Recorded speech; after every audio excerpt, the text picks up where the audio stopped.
The Ghost Tree by Yvette Landry with illustrations by Cullen Bernard. There isn't much I remember about my great-grandfather Auguste, whom I called Pop. Most of my memories of him have long faded away.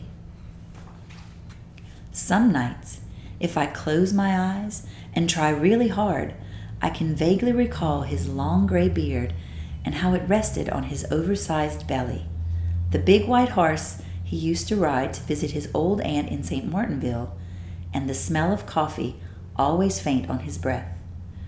But one thing I remember quite clearly is the day he told me about the disappearance of his brothers, Jacques and Antoine. For as long as anyone can remember, the children of Isle Labbé have been warned to stay out of the Catahoula swamp. It was not because of the giant alligators that would love nothing better than to make you their next meal, or the water moccasins that wait with venomous fangs, ready to strike the minute their territory is invaded, but because folks believe that children who enter that swamp never return. You see, legend has it that deep in the swamp of Catahoula, Louisiana, there stands a tree. Not just any tree, but a ghost tree. A tree that seems normal, but if you stare at it long enough, it grows eyes, and snakes come out of a knot in the trunk that looks like a mouth. And then, with no warning, it turns you into stone and it eats you. The Indians that used to live on our property called it Angia, the spirit tree, but Pop just called it evil. As Pop told it, on the morning of October 31st, 1913, he and his two older brothers were woken at dawn and told to do their chores. Their jobs were simple. Jacques would gather eggs, Antoine would put out the salt blocks for cows, and Pop would feed the chickens and the guinea hens. Now, Antoine and Jacques were always arguing about chores and constantly getting into trouble. They had countless excuses as to why they shouldn't have to wake up early in the morning just to get their chores done. But on this particular morning, Antoine and Jacques did not argue because they had a plan. The brothers decided the night before that instead of doing their chores, they would venture into the Catahoula swamp, find the ghost tree, and cut it down, just to spite their parents. Pop said he didn't want to go, but his brothers gave him no choice, so off they went at dawn. Pop carried a lantern so they could see in the dark swamp. Jacques carried a walking stick to fend off snakes and alligators, and Antoine carried an axe so he could cut down the ghost tree and bring it back to Isle Labbé. It was 7 miles to the bridge that passed over the Catahoula Bayou and another half a mile to the levee that led to the mosquito-infested wetland. Needless to say, Pop, Antoine, and Jacques were pretty tired when they got to the edge of the swamp. Pop told me that he tried his hardest to get his brothers to turn back, but they just ignored him. Pop said it was the weirdest thing he had ever seen. Antoine and Jacques were staring into the blackness of the swamp. It was almost like they were in a trance, like the ghost tree was calling to them. Pop pleaded and begged to go home, but his brothers grabbed him by the scruff of the neck and took their first step into the eerie, wet place from which Jacques and Antoine would never return. They walked for what seemed like hours, fending off all sorts of things that crawled and slithered and bit and stung. Pop was exhausted, he was hungry, and he was scared. Now, Pop might have been small, but he finally made it quite clear to Jacques and Antoine that he was going home. After all, it was beginning to get dark. Yet before he could take his first step, heading out of the swamp, a whisper, so cold and sharp that it could freeze a marsh fire, sliced through the trees.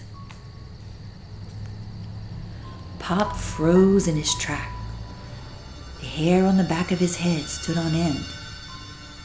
Antoine and Jacques came to attention and listened intently.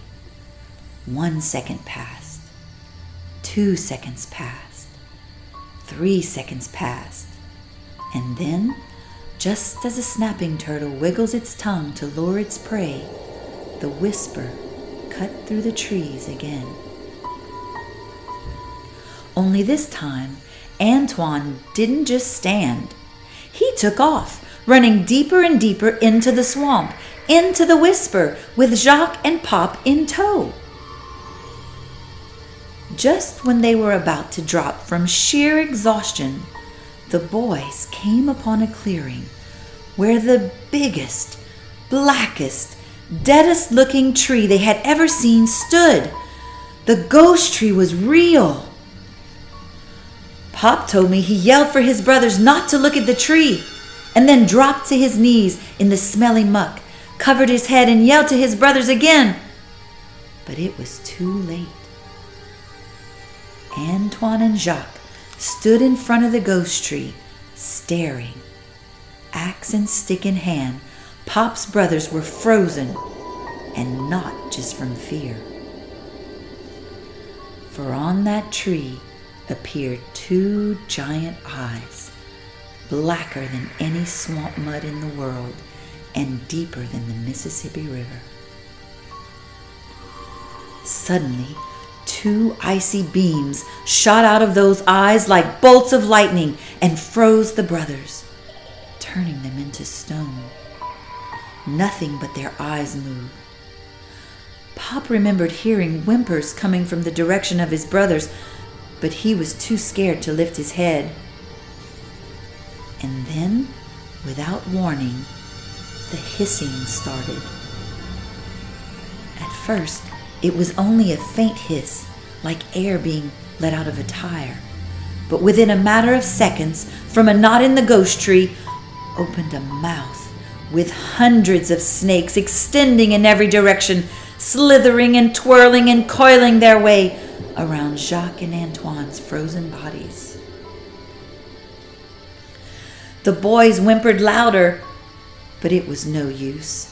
Their frozen bodies were dragged into the mouth of the tree and swallowed whole. And then the horrible snake-slithering mouth slammed shut, and everything became deathly quiet. Pop raised his head, and there, standing in the clearing where the ghost tree had been, was a beautiful old oak tree with moss hanging from every branch. No sign of his brothers, no sign of snakes, just an old oak tree. Pop said he was about to run, but something caught his eye. He moved closer, and there, lying on the ground beneath that beautiful oak, were the axe and the stick his brothers had once held. For many years now, folks have ventured into the Catahoula swamp, and most come out alive. But since that fateful day in 1913, no one who has entered that swamp on October 31st has ever been seen again. And every Halloween, when the moon is full, if you listen closely at the edge of the swamp, you can still hear a cold whisper calling deep into the night. The end.